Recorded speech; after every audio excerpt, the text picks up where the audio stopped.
odcinku Kazimierz i Beata boją się o zamkniętego w więzieniu Adka. Sytuacja Adriana jest bardzo poważna. Michał próbuje zdobyć pieniądze na wyjazd do taty, który pracuje w Irlandii. No ciężko ci będzie w ten sposób uzbierać taką sumę.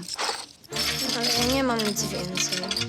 Patrycja rzuca oszczerstwa na Adka. Przecież byliście ze sobą. On mnie szantażował i zmuszał. Adek by nigdy tego nie zrobił. Policjant Darek nabiera podejrzeń do oskarżeń Patrycji przeciwko Adrianowi. Mam tu wykaz miejsc, w których pracowała Patrycja. Jak wynika z dokumentów, nigdzie nie zagrzała miejsca dłużej niż przez 2 miesiące. Zostaw to, mamo, to marynarka taty! Jakiego taty? Nie ma tu żadnego taty! Jest i on wróci! Twój ojciec ma nas gdzieś, nie rozumiesz? Tata wróci! Obiecał mi to! Obiecał ci! Mi też wiele rzeczy obiecywał i co? Znalazł sobie inną, już nigdy nie wróci z tej Irlandii. Nie wierzę! Kłamiesz! Tak, panie mecenasie, ja to wszystko rozumiem. Dobrze, dobrze. To będziemy w kontakcie. Tak, ja będę dzwonił. Dziękuję bardzo, dziękuję. Kłaniam się, do widzenia. No. I co, zajmie się sprawą Adka? Spróbuję go wyciągnąć z aresztu. Słuchaj, Kaziu, a może trzeba wpłacić jakąś kaucję, co? No ja nie mogę, jak sobie pomyślę, że on sam w tej celi. Spokojnie, Beatka. Pan mecenas powiedział, że wszystkiego się dowie. No bo popatrz, co tam naprawdę zaszło. Przecież Adek by nigdy takiego czegoś nie zrobił, nigdy by nikogo nie zgwałcił. Nie wiem, Beatka, nie wiem, co mu strzeliło do głowy. Trzeba to wszystko wyjaśnić. Do kogo dzwonisz? No, muszę kogoś znaleźć, żeby zastąpił Adka w Lombardzie. O, halo?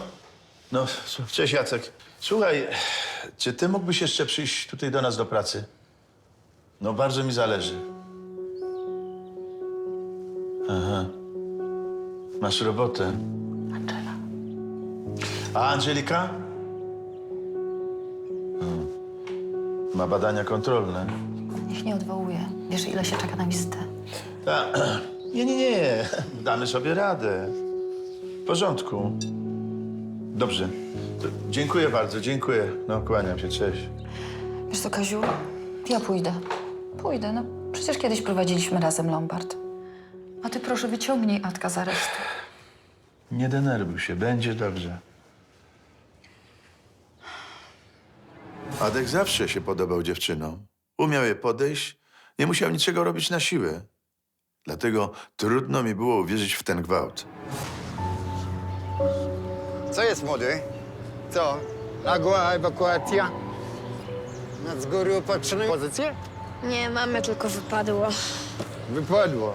Wypadło z góry, sport jak zapinadło. Fajne kapsle. Niech pan to zostawi. Spokojnie, młody, no. Wiesz, co to jest? Wiem, kapsla. No, kapsle.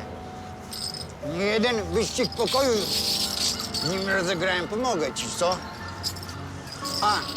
A może my jeden wyścig taki górski rozegramy, co? Etapik taki, co? Kiedyś no to całe chodniki były kredą zamazane. Niech pan to zostawi. Ty to pewnie cały czas na komórce grasz, co? To mojego taty. Graty, taty, a tata po świecie lata. Odwal się pan.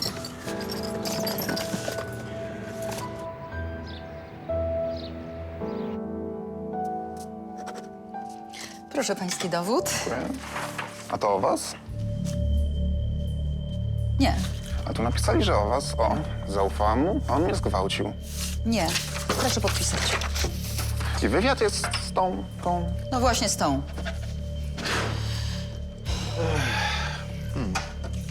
Załatwił pan już wszystko?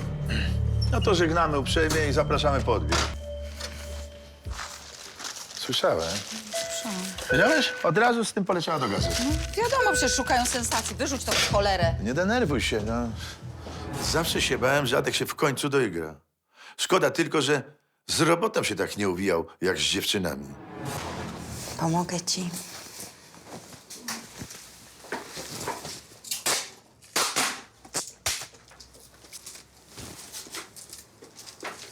Przepraszam, Michaś. Nic się nie stało, mamo. Poskleję się i nie będzie nic widać. Tata nawet nie zauważy. Rozmawiałam dzisiaj rano z tatą. Co? I kiedy wraca? On nie chce przyjechać, Michaś. To może ja z nim porozmawiam. Może tak być, że twój tata już do nas nigdy nie wróci. Nie wierzę. Może poznał kogoś. Chce sobie ułożyć życie na nowo. Nie wierzę, mamo. Skoro on nie chce do nas przyjechać, to my pojedźmy do niego. Ale nie stać nas na to. Szef nie da mi wolnego, a ja nie mogę stracić tej pracy. To ja zarobię pieniądze. Synku, to na nic. Tata musi sam chcieć do nas wrócić. Siłą go tutaj nie przyciągniemy. Nie kocha już nas? Ale oczywiście, że kocha. Ciebie kocha na pewno.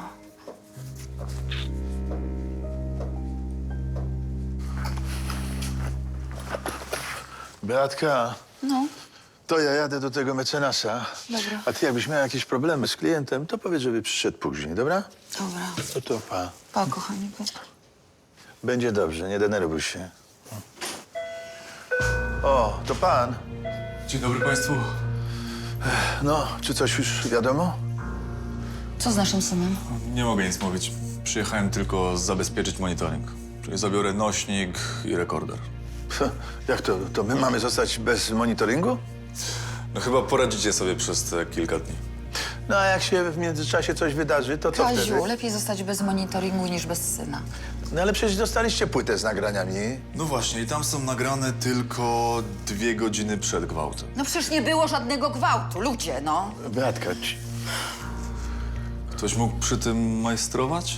Albo awarię jakąś mieliście? nic o tym nie wiem. Dobrze, a może ktoś usunął nagrania? A co pan ma na myśli? Tylko pytam. No dobrze, to na czym stoimy? A jak będzie z Adkiem? No niech pan nam powie, jak rodzicom. Sytuacja Adriana jest bardzo poważna.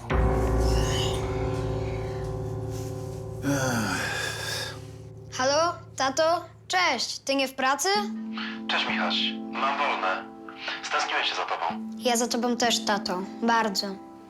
I jak? Co u ciebie, synku? Jak w szkole? Dobrze. Kiedy przyjedziesz? Teraz nie mogę. No ale skoro nie jesteś w pracy, To nie mam też pieniędzy. Nie chcę wydawać na darmo. wcale nie na darmo, tylko dla nas. Wiem, dla was. Teraz przerwa, a potem znowu kiera, to rozumiesz? Nie, bo ciągle mówisz to samo. Michaś, mówię jak jest. Mam cię okłamywać? Ale kiedy wrócisz? Chcę zarobić trochę pieniędzy, żeby żyło nam się lepiej. Po co nam pieniądze, jak nie ma ciebie? Mama też za tobą tęskni. Obiecuję, wrócę. Jeszcze nie teraz. Nie wierzę ci. Michaś, na razie przyślę ci prezent. Mam upatrzony w sklepie. Kiedy tylko dostanę wypłatę, pędzę do sklepu. Nie chcę prezentu. Chcę, żebyś wrócił. Mama płacze przez ciebie.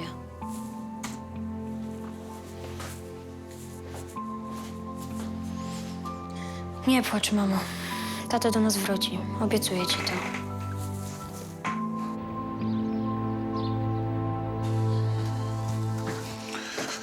Proszę. Dziękuję. A jakie inne materiały mogła wam przekazać ta dziewczyna? Fragmenty waszego monitoringu. Musiała je jakoś zgrywać. No proszę, od razu zbierała dowody. Na to wygląda. A to ciekawe. Skąd mogła mieć hasła do systemu? Może jej Adek pokazał? Niestety wszystkie te fragmenty świadczą przeciwko waszemu synowi.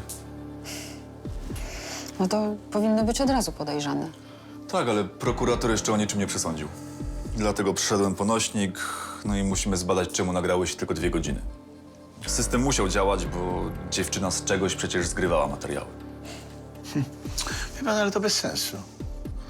No, przecież ona spotykała się z Adkiem prywatnie. Ale mógł ją szantażować. To mogło być molestowanie. No, ona była zależna, po prostu to wykorzystywał. Nigdy w życiu. No ja z faktami nie dyskutuję. Niestety na nagraniu ewidentnie widać, jak Adek ją obłapuje. No, dziewczyna próbuje się bronić. No ale przecież Ziotek tutaj był. Raz widział, jak się całowali, ale dziewczyna i tak odepchnęła Adka. No a w dodatku mamy naocznych świadków, którzy widzieli całą tą szamotaninę. No sytuacja jest ciężka.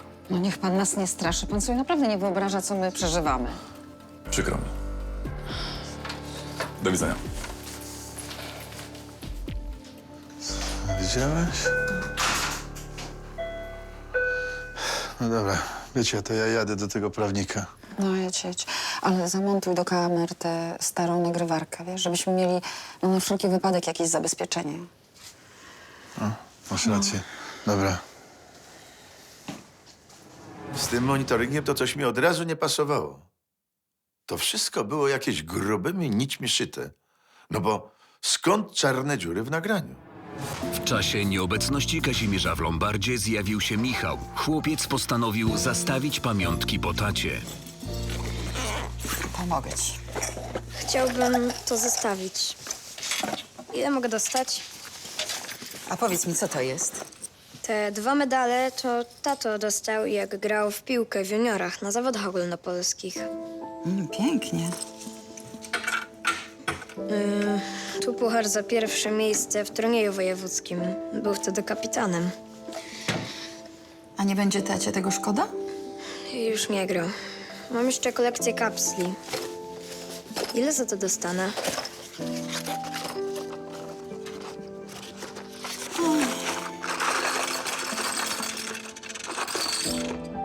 Jak masz na imię? Michał. Wiesz co, Michałku? Mamy kłopot, bo ja nie mogę tego od ciebie wziąć. Dlaczego? Tata mówił, że to jest dużo warte. No tak. Pewnie dla ciebie i dla twojego taty. Ale mówił, że są bezcenne. No tak, chodziło mu o jego dzieciństwo, wspomnienia. No to są rzeczy bezcenne. Każdy ma coś takiego. Ale ja nie mam nic więcej.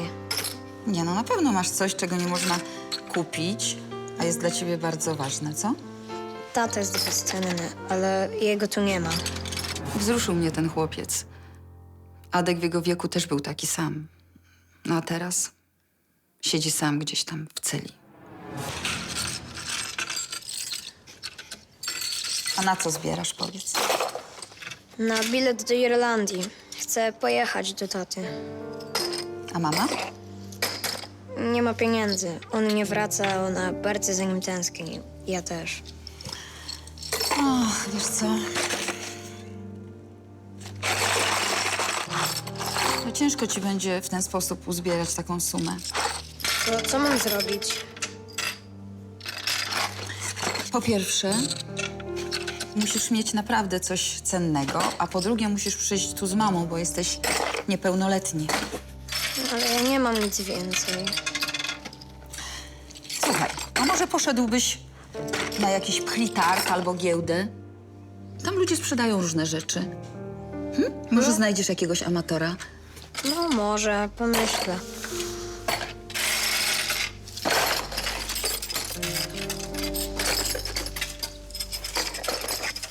A nie jesteś głodny? Nie, dziękuję.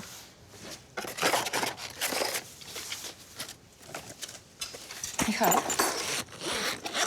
słuchaj. To nie jest dużo, ale na dobry początek. Nie, dziękuję. Ja chciałem tylko to zostawić. Nie przyszedłem po jałmużnę. No, chciałam mu pomóc, ale nie miałam jak. Nie mogłam nic wziąć od niego w zastaw. No był niepełnoletni, a rzeczy nie należały do niego. No szkoda mi było tego chłopca. No Beatka, jestem. No i co? Widziałeś się z Zatkiem? Nie, Dlaczego? no nie dostałem zgody na widzenie. Ale mecenas u niego był i powiedział, że jest w dobrej formie. No jak w dobrej formie? Jak może być w dobrej formie? Boże, jak siedzi w areszcie. Adek powiedział mu, że to wszystko jest kłamstwo, że ona go wrabia. No ja też tak uważam. A pytałeś o kaucję? Będzie o to wnioskował. Powiedziałem mu, żeby docisnął policję, wiesz, z tym monitoringiem, bo tam jest coś nie tak. No i co, zajmie się tym? Zajmie się. No wiecie, tę panienkę jakbym dorwał, to... Nawet mi nie mów. Dobry wieczór. Ja tylko przyszłam zabrać swoje rzeczy. Ale jakie rzeczy? Jak ją zobaczyłem, to w pierwszym odruchu miałem ochotę ją udusić. No, ale sytuacja nie była wyjaśniona. A ja nie wiedziałem, czy Adek jednak nie miał czegoś za uszami. No, tylko kosmetyczkę wzięłam. Takie było zamieszanie wcześniej, nie miałam do tego głowy. Pani Patrycjo, pani nam powie, jak to w ogóle było? No, bo my nie bardzo z mężem rozumiemy. Przecież byliście ze sobą. Ja przepraszam bardzo, ale ja nie mam zamiaru kolejny raz o tym opowiadać. No, ale my byśmy chcieli wiedzieć. W końcu to jest nasz syn. On mnie szantażował i zmuszał. Zresztą państwo chyba powinni wiedzieć, jaki on jest. No wiemy, właśnie wiemy. Adek by nigdy tego nie zrobił. Ciągle mnie napastował. Przy klientach, przy ziutku. No, ale przecież byliście razem. No to jak on mógł napastować?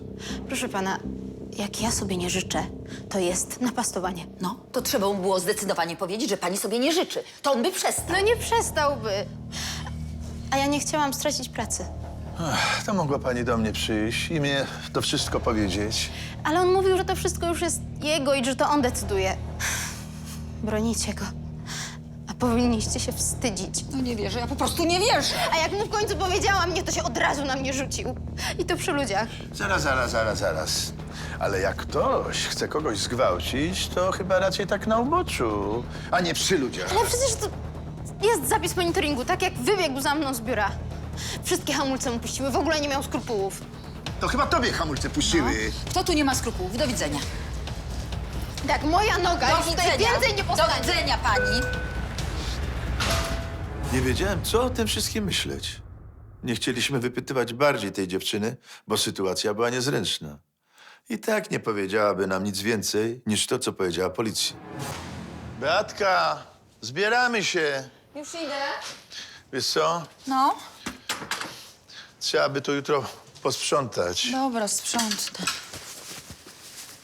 A to co to jest? A co znalazłeś? Kapsela, skąd on się tutaj wziął? A, tu jakiś chłopiec przyniósł pudełko pamiątek po ojcu. Chciał sprzedać zbierany bilet do Irlandii. A ty wiesz, że kiedyś grało się w te kapsle? Szozda, Lichaczew, Morawec. A, ten Morawec to nawet był niezły. Ale Szurkowski i tak go w końcu ograł. To naprawdę były fajne czasy. Przychodził maj, zaczynał się wyścig pokoju, a my całymi dniami rżnęliśmy w te kapsle. A teraz ciągle jakieś kłopoty. Dobry wieczór. Przepraszam. Mam Zamknięte. sprawę. Zamykamy. Mam sprawę. To ważne. Proszę pana, jak pan chce coś zastawić, to niech pan przyjdzie jutro, bo już dzisiaj zamyknie. Nie. Proszę pana. Chciałem porozmawiać o tym, co się zdarzyło. Czytałem w gazetach. No ale wie pan co?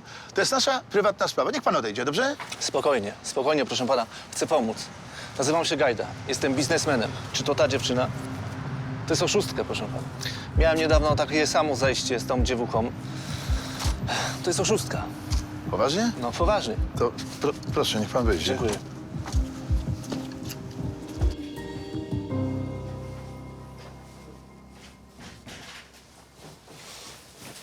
Michał, no gdzie ty łazisz o tej porze? Martwiłam się. Z kolegami się spotkałem. Nie odbierasz telefonu? Myślałam, że coś ci się stało. Bo wyciszyłem. Co tam dźwigasz w tym plecaku? Rzeczy taty. Myślałam, że coś uda mi się sprzedać. Co ty? Te szpargały ojca, kto by to kupił? No właśnie nikt nie chciał. Tak tego broniłeś, żeby nie wyrzucać, a teraz chcesz sprzedać? Lepiej sprzedać niż wyrzucić. A ta stara maszyna do pisania w szafie, to co? To dziadka.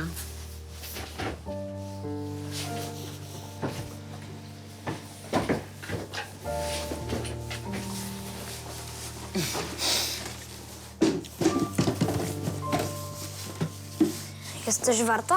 Nie wiem. Twój ojciec dostał ją od dziadka. Ten myślał, że ojciec zostanie pisarzem. Ale nic nie napisał. No, wolał zostać malarzem i teraz maluje kible w Irlandii. Nie mów tak, on to robi dla nas. Tak, dla nas. Nie wiem, dla kogo on to robi, Michał, ale na pewno nie dla nas. Rozbieraj się.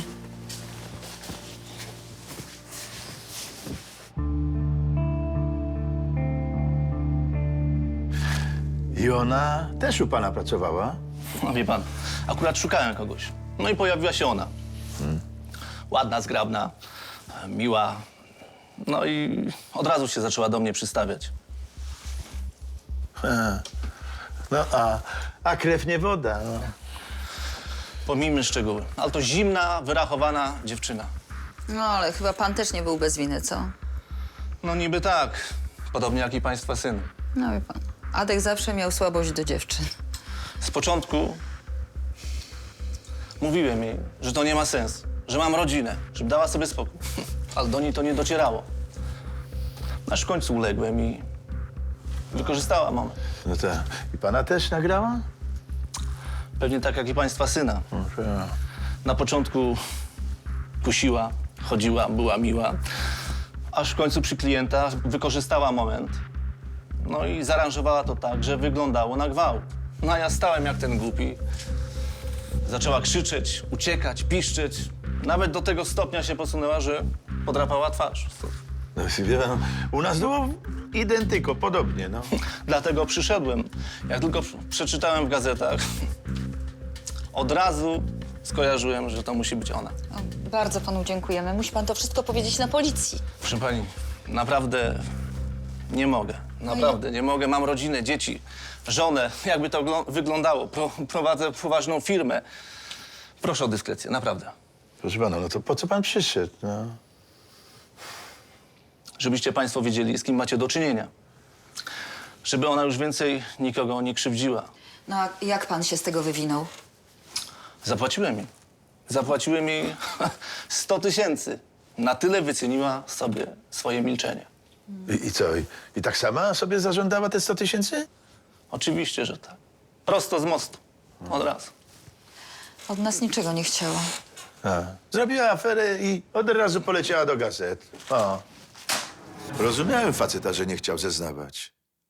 Ja na jego miejscu też bym nie chciał, gdybym wyciął taki numer. Ale przynajmniej wiedzieliśmy już, że dziewczyna naciągała Adka. Pytanie tylko po co, skoro nie chciała pieniędzy. Ale panie Darku... Po powrocie do domu Kazimierz poinformował policjanta prowadzącego sprawę o informacjach uzyskanych od biznesmena. Ale to było wszystko ukartowane. Czy pan tego nie rozumie? No to niech je pan znajdzie do cholery. Kasiu. Dziękuję, do widzenia. Co powiedział? No, że będzie działał. Ach, to cyrkówka jedna, wymyśliła sobie numer, no. No najważniejsze, że Adrian nie miał żadnych złych zamiarów wobec niej i że jest niewinny. Że to ona go uwiodła. No umówmy się, to nie było trudne. Mały rycerz. Rany. No takiego jeszcze nie piłem. No, takim piwoszem znowu nie jesteś, żeby wszystkie browary pamiętać, co? A ty wiesz co, Beatka? To musi być gdzieś z 70 lat, jak jeszcze kręcili pana Wołodyjowskiego. Pana Wołodyjowskiego kręcili pod koniec 60. Tak? A, no ale wtedy jeszcze tyle browarów nie było. Ciekawe. Kamień spadł mi z serca. No bo to straszne dla matki dowiedzieć się, że syn zrobił coś tak okropnego. No i nawet jeśli nie wierzy, to gdzieś tam pojawia się myśl, że może to być jednak prawda. Następnego dnia policjant prowadzący sprawę Adriana pojawił się w Lombardzie. Tu wykaz miejsc, w których pracowała Patrycja. Jak wynika z dokumentów, nigdzie nie zagrzała miejsca dłużej niż przez 2 miesiące. A, właśnie. Może załatwiała klienta i szukała następną ofiarę. No i właśnie to chcę sprawdzić. Tylko z tym świadkiem to tak dyskretnie, bo obiecałem gościowi, że nic nie wyjdzie na zewnątrz. Chce pan wyciągnąć syna z kłopotów, czy nie? No chcę, no ale dałem mu słowo. To wóz albo przewóz. No, ale przecież może pan znajdzie jakichś innych, no. A jak nie, no to dopiero wtedy, co? Pomyślę. Tak czy inaczej zrobię to, co będzie najlepsze dla śledztwa. Dobrze. I co? Do widzenia. Do widzenia. To dziękujemy bardzo. Dziękujemy. Do widzenia. Do widzenia. Szanowałem tego gliniarza. Był w porządku. I miał rację. Najważniejszy był Adrian. Trudno. Jeśli nie będzie innego wyjścia, to poświęcę tego Gajdę. No, chyba każdy by tak zrobił na moim miejscu. Halo? Rysiu? Kazik mówi. Rysiu, mam sprawę. No bo ty się tam znasz na tych piwnych sprawach, wiesz. Podkładki, wafle, kapsle. Co? Nie, może byś do mnie wpadł do Lombardu i coś zobaczył. Dobrze, to ja czekam. No, do zobaczenia. Pa. Miałem nadzieję, że byliśmy na dobrym tropie z tą Patrycją. Trochę mi ulżyło. Mogłem się od tego oderwać i zająć się pracą. Do Lombardu przyszedł znajomy Kazimierza, Ryszard Kawecki, rzeczoznawca i kolekcjoner birofiliów. Kazimierz poprosił go o ocenę znalezionego kapsla. Ale zapaćkane. Barbarzyństwo. O, w tamtych czasach to każdy rżnął w kapsle. No ale żeby napchać tu plasteliny? Ja nawet wkładałem monety do środka, żeby dociążyć. Ja swoje zalewałem ołowiem. Mam całą Czechosłowację z wyścigu z 75. A pamiętasz Królaka? No masz. Najlepszy operator pompki rowerowej. Tak. Wjeżdżają do tunelu, Rusek na przedzie, tuż za nim Królak, a wyjeżdża z tunelu Królak, a Ruska nie ma. To taka miejska legenda, ale podobno na etapach leśnych tu parokrotnie porządnie przyłożył. Słuchaj, Kaziu, to jest dość rzadki kapsel. Ale jest coś wart? Współczesne, te niebutelkowane, to chodzą tak od złotówki do 5, ale limitowane to nawet po kilkadziesiąt. No, a ten ma swoją historię. Nawet odcisnęła na nim swoje piętno. Ja wiem, jakieś 60 złotych. Tak czułem, że coś jest na rzeczy. Kiedyś ktoś mi opowiadał, że przedwojenny kapsel z browaru Haber-Busch und Schiele poszedł za 4000. Interes był w zasięgu ręki. Będziemy w kontakcie. Cześć. Cześć. Do zobaczenia, pani Beatko. Do zobaczenia. Widzisz? Miałem nosa. A, Beatka, teraz musisz mi powiedzieć coś na temat tego chłopca od tych kapsli. No ale nic nie wiem. Przyszedł, pokazał kapsle. Niestety powiedziałam, że nie. No i sobie poszedł. I co, już nigdy tutaj nie był? No ale czekaj. Zamontowałeś ten stary rekorder? Tak. No. No to przecież musi być tam na obrazku. Może ktoś go rozpozna. Kocham cię, Beatka. No co, i tyle zamierzania o jakieś kapsle? Sądzisz, że na tym zarobisz, tak? Nieważne. Mam zajęcie, przynajmniej nie myślę o Atku. Pomóc ci, młody? Nie, dziękuję. A co tam tak dźwigasz? Napchnij targ. O, coś na sprzedaż, to pokaż. Stara maszyna do pisania.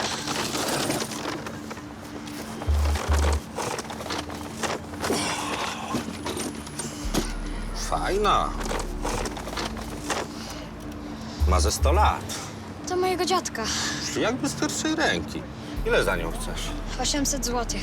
Sporo, ale jest w dobrym stanie. Klawisze działają, taśma jest. To prawdziwy zabytek.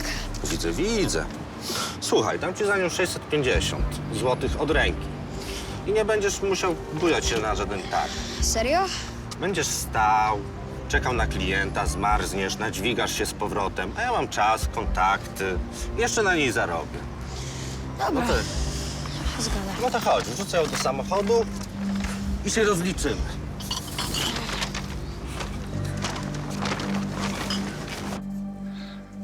O, kapsel. Dzień dobry. Dzień dobry, panie Ziutku. Kogo ja widzę, no? Mam szczęście. No, to się jeszcze okaże, panie Ziutku. Tak, no nie chwal dnia i tak dalej, ale czuję, że będę miał farta. Przyjmie kierowniczka gwintownicę w zastaw? Okej. O, ten mały był z tym badziewiem. To pan zna tego chłopaka od kapsli? No tak, no wczoraj zbierał no, to badziewie w ogóle pod oknem. A, zaraz, gdzie ja to mam? Ten? No, wykopane. Kaziu! Kazik, chodź do nas na chwilę. No co tam? Dzień dobry, panie Kazimierzu. Życzę miłego dnia. No, pan Ziutek zna tego chłopaka od kapsli. Tak, no. No wczoraj jego matka wyrzuciła przez okno te szpargały po ojcu. I ten mały je zbierał, no. No, to by się zgadzało z tym, co mówił.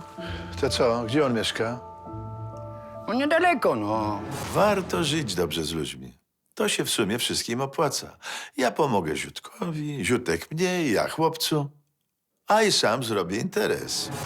Ziutek, no i gdzie to jest? No tutaj mieszka. No, tu? No tutaj. A numer mieszkania znasz? No zaraz, no. A z którego Stamtąd to piętra? leciało, to tutaj spadło, to... A z którego piętra? No nie jestem pewny, no. To chyba z pierwszego, no. No ale z której strony? Z tej czy z tamtej? No z tej, no. A, tu, tak? No tak, no. No dobra, ja się sam sprawdzę. Dziękuję, to idę. A może z panem pójdę? Nie, no dam sobie radę, no. Nie będziemy robili nalotu. No dobrze, panie Kazimierzu, no. No, na razie, dziękuję. Co ty, Ziutek? Się gówna zbierasz? Przecież ty nie masz psa do sprzątania się na oś, czy co? Interes mam. Gówniany chyba trochę. No śmiej, no. Ten się śmieje, kto się śmieje ostatni. Ale o co chodzi? Co ten mój Michał znowu nawywijał? Nie, proszę się nie martwić. Nic się nie stało. Chodzi mi tylko o te kapsle. O jakie kapsle? No te, które pani syn przyniósł do mojego lombardu. O, ale ja nic o tym nie wiem. A może chodzi o te po ojcu? O, niektóre były takie stare. Pewnie te. On coś próbował się wymieniać z kolegami, czy je sprzedać, ale coś tam mu nie poszło. Nie wiem, co on sobie uzdurał. Nie wiem, ale proszę pani, a mógłbym je zobaczyć, bo trochę się tym interesuję. No, może tak. Ale ja właściwie nie wiem, o co chodzi. Jaki lombard? Nic nie rozumiem. No, z tego co wiem, to zdaje się, że państwo zbieracie pieniądze na bilet do Irlandii. Co? Jaki bilet? Ja nic o tym nie wiem. Michał chce pojechać tam w tajemnicy przede mną? Co on sobie obzdurał? Chyba się niepotrzebnie wygadałem i wsypałem chłopaka. Wyglądało na to, że matka nic nie wiedziała. Ale z drugiej strony, gdyby chłopak prysnął, to by się zamartwiała. Więc może i lepiej. Dzień dobry. Dzień dobry, słucham. O, już.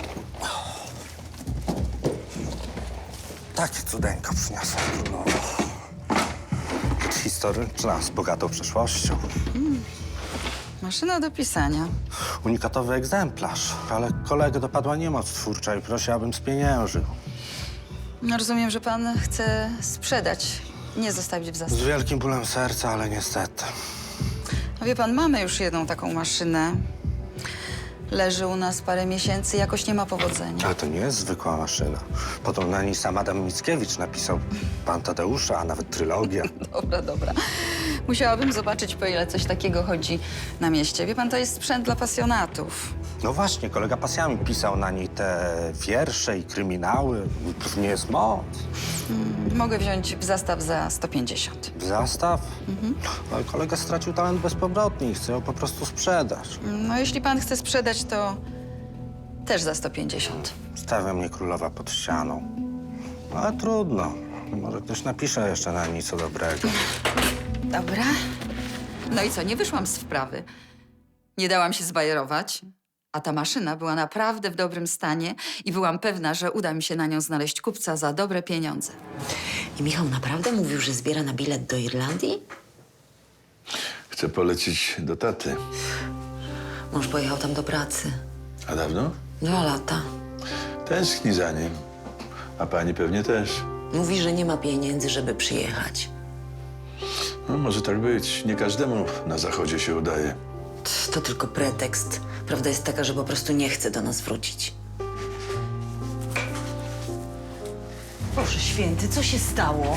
Kto cię tak urządził? Taki jeden. Niosłem tatę maszynę do pisania na pchli targ, a on wyrwał mi ją i uciekł samochodem. O Jezu, chodź do łazienki, muszę cię opatrzyć. Chłopak był zawzięty. Lubię ludzi, którzy walczą o siebie i dążą do celu. A mały nie zamierzał odpuścić po pierwszej porażce. To ważne w życiu, chociaż czasem ryzykowne. Jak mogłeś się tak narazić na niebezpieczeństwo? Mogłem wziąć za tę maszynę za 800. No a wiesz, co to za facet, co cię okradł? Nie, powiedział, że kupi ją ode mnie, ale że pieniądze ma w samochodzie i kiedy zapakował maszynę, to mi przywalił i odjechał. I ty naprawdę chciałeś lecieć do Irlandii? Jechać autobusem. Czemu mi o tym nie powiedziałeś? Przecież byś się nie zgodziła. Oczywiście, że nie. Co to jest w ogóle za pomysł? Ale ja chciałem kupić 2 bilety, dla ciebie i dla mnie. I wtedy bym ci powiedział. Ale synek, nie sprzedaliby ci biletów. Przez internet wysprzedali, sprawdzałem. Michał, co ci chodzi po głowie? Chcę odzyskać tatę. Ile razy ja mam ci to tłumaczyć, co? Maszyna mi przypadła i już nie mam co sprzedać i nie kupię biletów. Słuchaj, może nie będzie tak źle. Pożyczę od ciebie te kapsle na dzień, na 2. No i zobaczymy, co się da zrobić. Zgoda? Zgoda. Zabrałem całą jego kolekcję do wyceny. I wszystko dobrze wyszło, bo matka dowiedziała się, co planuje jej syn. A mogło to się skończyć źle, tak jak z tą maszyną. Znalazłem tego chłopca, popatrz, co mam. Jutro ściągnę Ryśka, żeby rzucił okiem. Wydaje mi się, że sporo może być cennych. A to wiesz, oboje mieliśmy dzisiaj dobry dzień. Popatrz, co kupiłam dosłownie za grosze. O? Tada! A, ładna. No, zapłaciłam 150 zł, a jest warta może 2 razy tyle albo więcej. No a kto przyniósł tę maszynę? No jakiś facet z pół godziny temu. I nie chciał ją w zastaw, tylko sprzedał? No. A co się stało? Wiesz co, Bycia? No. Może być kradziona.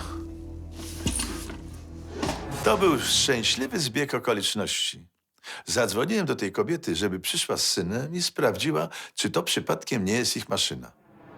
Michał z mamą pojawili się w Lombardzie tuż przed zamknięciem. Nie mieli wątpliwości, to była ich maszyna. A ty rozpoznasz tego faceta? Bo chyba wiem, gdzie go szukać. Kaziu, tylko nic nie rób na własną rękę, dobra? Spokojnie, spokojnie. No jeszcze tego nam brakowało, żeby Kazimierz wplątał się w jakąś aferę. No tego to bym chyba nie przeżyła. Kradzieżami niech się zajmuje policja, od tego jest. No nie powinniśmy ich wyręczać. Zobacz. No, spróbowałem to jakoś tak poukładać i oczyścić. No, widzę pełen profesjonalizm. No, wiesz, opakowanie chyba też jest ważne. Dla amatorów. A, no co ty, jak klient zobaczy taką rzecz w klaserze, to inaczej to wygląda niż w takim pudełku, nie? Prawdziwy profesjonalista cenną rzecz rozpozna nawet jak będzie leżała w błocie. No, pokaż, co masz. Proszę. No proszę. Spodziewałem się, że jest jakiś interes do ubicia. A? Od razu wiedziałem, że coś jest na rzeczy, jak się tylko Ryśkowi zaświeciły oczy do tych kapsli. A, gdyby człowiek wtedy wiedział, kilkadziesiąt lat temu, to może trochę by ich uzbierał. Policja na glebę! Już! Panowie, ostrożnie, potłuczesz się. Kujemy go! A powiedz mi, Rysiu, ile to jest warte? Zależy, czy klient będzie chciał sprzedać jako całość, czy będzie chciał bawić się w detal. Całość, ja myślę, jakieś 3-4 tysiące. A w detalu? Trochę więcej. Słuchaj, część mogę od razu odkupić. No wiesz, ale najpierw muszę mieć zgodę klienta. Dam dobrą cenę i nie będzie musiał czekać miesiącami na forsę. Zgodnie z obietnicą, wieczorem Kazimierz przyszedł do pani Hanny i jej syna, by dokończyć transakcję. 3000 od ręki. Rany, to jest tyle warte? W handlu coś jest tyle warte, ile ktoś chce za to zapłacić. No to jest kupy forsy, naprawdę. No, to jest wycena eksperta. No, oczywiście mogła pani trochę dostać więcej w detalu, ale z tego, co wiem, to chyba wam zależy na czasie. Michał, to co? To ty musisz zdecydować. Jasne, że tak. Umówieni? Jutro pani dostanie pieniądze. Mamo, moglibyśmy pojechać do Irlandii, nawet pozwiedzać trochę. Michał, przestań się wygłupiać. No co, to jest kupa forsy. No nie lepiej te pieniądze, synku, przeznaczyć na kurs angielskiego dla ciebie i na obóz starczy i na nową kurtkę? proszę, jedźmy do Irlandii. Są ważniejsze potrzeby. Mamo, ja muszę zobaczyć tatę. Michałku. Pojadę do niego na ferie. Proszę, pozwól. Przywiozę go z powrotem, obiecuję. Patrzyłem na niego i krajało mi się serce. Z jednej strony chłopak, który wierzy, że jego ojciec wróci, a z drugiej matka, która sądzi, że problem leży gdzie indziej. To trudna sprawa, ale transakcję dopięliśmy. To jedyne, co mogłem dla nich zrobić. Tydzień później Kazimierz powiadomił panią Hannę, że policja zwróciła maszynę do pisania i jest do odebrania w Lombardzie. Niespodziewanie kobieta przyszła w towarzystwie syna i męża. O, witam państwa. Dzień dobry. Właśnie oddali maszynę. To jest mój tata. A, czyli dopiąłeś swego. Michał jednak wymógł na mnie tę podróż do Irlandii. A, czyli jesteś konsekwentny, bracie. Witam pana. Serdecznie witam, panie Kazimierzu, i dziękuję za wszystko. Żona mi opowiadała. A, nie ma za co. Dla mnie też to był dobry biznes. No i co, polecieliście razem? Nie, Michał poleciał sam. Trochę się bałam, bo on nigdy nie leciał samolotem. No super. Chodź, dostaniesz ciastko. No co, trochę się panu tam zeszło w tej Irlandii? A, to moja wina, wie pan. Nie znałem dobrze języka i trafiłem na oszusta. I tak wyszło. Wstydził się przyznać. Tak, myślałem, że jakoś wyjdę na prostą, a czas leciał. Gdyby nie Michał, to byś jeszcze cały rok siedział w tej Irlandii. A głupio tak wracać kompletnie bez kasy. Wie pan, ja uważam lepiej bez kasy niż bez rodziny. Poradzimy sobie, teraz tutaj jest dużo pracy. Tak, na pewno damy sobie radę. No pewnie. Ja się też bardzo cieszę. Miał pan fajną kolekcję tych kapsli. No ale już poszła w dobre ręce. A co do maszyny, mam propozycję. Mogę ją wykupić. No jak pan chce, ale mam już klienta, daję dobrą cenę. No ja wezmę swoją prowizję, a reszta dla państwa, na dobry początek. To co, robimy interes? Robimy.